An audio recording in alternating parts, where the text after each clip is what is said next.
Hello YouTube, I'm Dom the musician. My name's Dom, I'm a musician. Here's my degree. In this series of videos, I'm looking at Murray Gold's music for Modern Doctor Who Series 1 and exploring what makes it so fantastic. I'm going to be going through in roughly chronological order and talking about some of my favourite themes. I'll also be using some musical jargon, but I'm providing a glossary of terms which you can find down in the description. So even if you don't know anything about musical theory, you hopefully won't get lost. Let's go!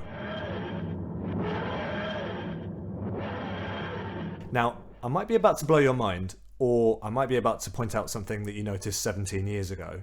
The music in The Empty Child and the Doctor's Answers goes, Mummy. The music goes mummy. Let me show you what I mean.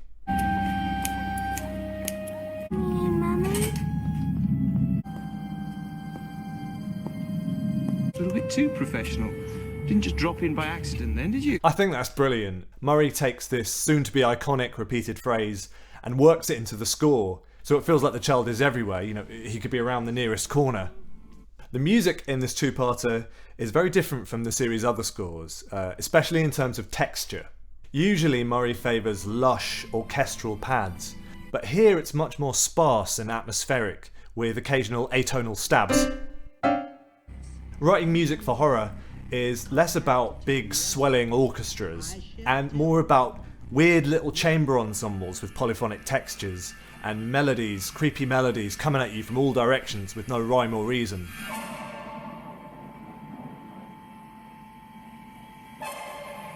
In the first scene after the titles, we're introduced to a whole new instrumental palette. You've got rattling percussion, dissonant piano stabs, creepy music boxes, sonar noises, high-pitched chromatic string clusters, and brief passages of creepy melodies played on solo woodwind. The strings in particular are just classic horror. That semitone interval will always make people feel uneasy, the classic example being Bernard Herrmann's music for the shower scene in Psycho. Murray's also using production here to unsettle you. When you hear the Murray theme, when you hear the mummy theme here. And how do you know that? Because I do. And I'm telling you, don't answer it. The synth and strings are panned to opposite sides of the stereo field, making you feel like the danger's all around you. Then later on, when the Doctor's walking around the hospital, the strings do this weird thing where they get louder and louder before suddenly ducking down in volume and then crescendoing again.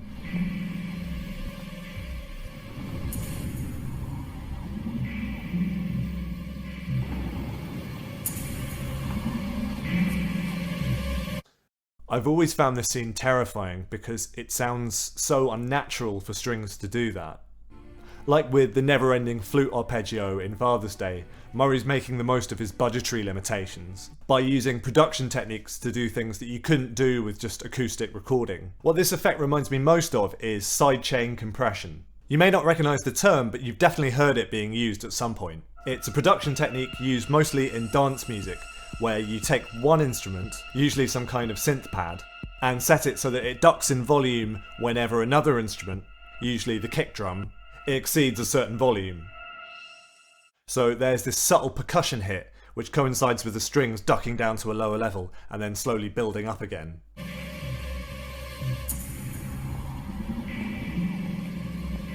It's like a never-ending crescendo, just wave after wave of fear. I'm not saying Murray definitely used sidechain compression. More likely he just automated the levels with a mixing desk, you know, just by ducking down on the sliders. But like I say, it's still a really unusual way to treat strings. He's leaning into the artificiality of it. It's almost like the strings represent the natural way of things, the organic, the innocence of the child. And this production is a bit like the nanogenes, you know, artificially warping him. That might be a huge stretch, I don't know, but I don't care.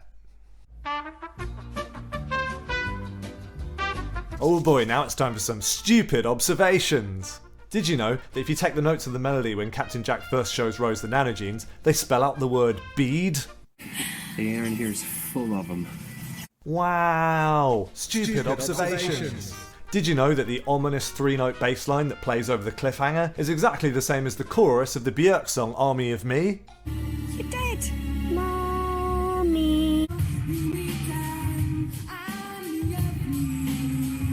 Wow. She should sue. Did you know that when Rose first goes out on top of Jack's invisible ship, the music goes, I'm walking in the air.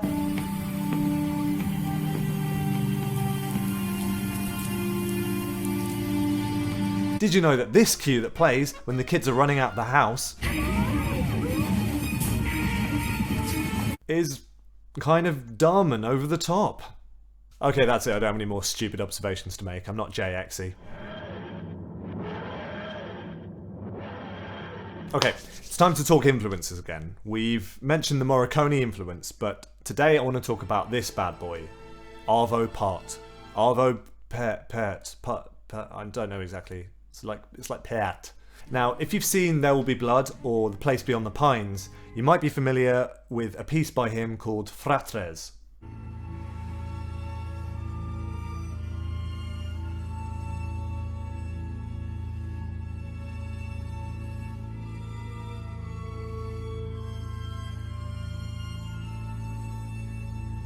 It's got this low drone in the lower strings, while the upper strings play a very simple melody in parallel thirds. Now listen to this.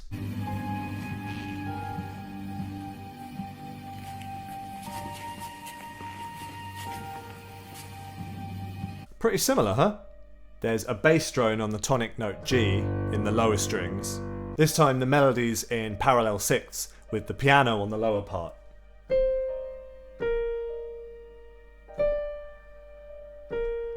And the flute on the higher part.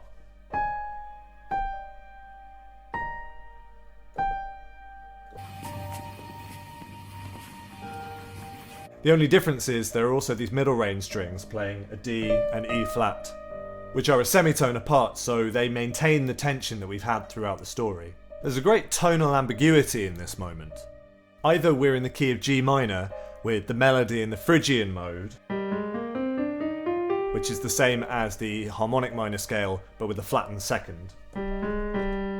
Or we're in C minor and the bass line is just holding down on the dominant drone.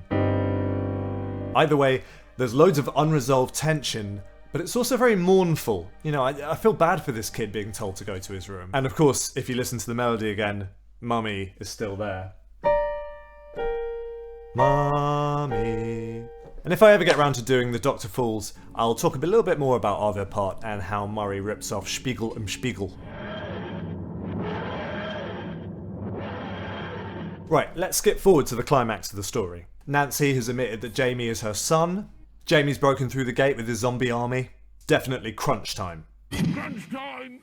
As the gate opens, you get this lovely piano accompaniment in E flat minor.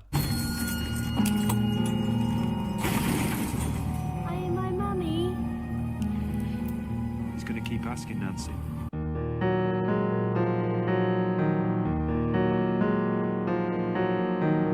There's even a subtle little Mummy on bowed glockenspiel. And while we're on the subject of the Mummy theme, I think it's a real wasted opportunity that the alarm that goes off in the Tula ship doesn't use it. It's just a generic alarm sound, but it could have gone da-na-na-na, Mummy, Mummy. That would have been cool, right? There's this great 4-note melody played on solo flute before being picked up by the strings. Nancy. It repeats 5 times, but each time the note values change. It's really interesting because the piano accompaniment is 4 phrases long, but there are 5 melodic phrases squeezed into that time. So it's cool to hear the strings go in and out of sync with the piano. The future of the human race is in your hands. Trust me, and tell him. The melody's very insistent. It's like it's saying, come on Nancy, get on with it, you're cutting it a bit fine. So Nancy goes to confront Jamie, and the tonality simplifies. It's just a straight perfect fifth, with no major or minor third. Are you my mummy? Plus there are some tremolo strings just to amplify the tension. There's not enough of him left. As she kneels down, the upper strings drop out, leaving just the cellos, before they cut out too, and you're just left with silence. It's like the eye of the storm. Murray's holding back because he knows that we just want to hear what Nancy's going to say. I'm so sorry. And as they hug, there's a tempo increase and another piano accompaniment. What's happening? Now, I think this piano riff is a rearrangement of the Nanogene theme. Remember Bead from earlier? The air in here is full of them. Well, it's not quite in the same order, but it is those same 4 notes. Just changed now. But whereas before it sounded very light and twinkly, now it's a lot more human and organic. The chords are E flat minor, G flat major, and B flat minor. But this 4-note riff in E flat minor continues throughout and throws up some lovely harmonies. I love it when you play a minor chord but put the relative major in the bass. It's so hopeful, but at the same time the minor chord is still there. It's like just a glimmer of hope. Plus over that you've got the horns and strings playing a lovely major 7th interval, making this a G flat major 7 chord. And you know me, I love my major 7 chords. So the music builds and the rhythm slows to a halt, leaving us once again with that ambiguous perfect 5th.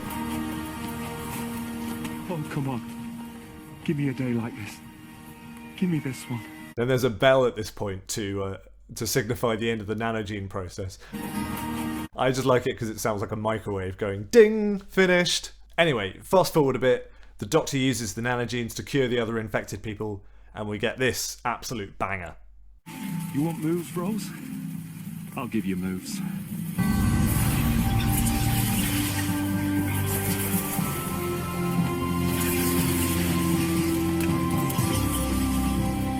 Everybody lives, Rose. Just this once. Everybody lives. Na na na na na na na na na na na. Everybody lives. And hey, what's more comforting to a British audience than the Beatles? It's funny, I think out of context this track would come across as a bit corny because it's so relentlessly positive. But I think when you consider that up till now the music sounded like this, I think it balances out nicely. It's what makes this ending so powerful. It's only joyous now because of how dark it was before. Thank you very much, that about wraps things up for today. Join me next time when we'll be talking about the music of Boomtown. I've been Dom the Musician. Until next time, remember,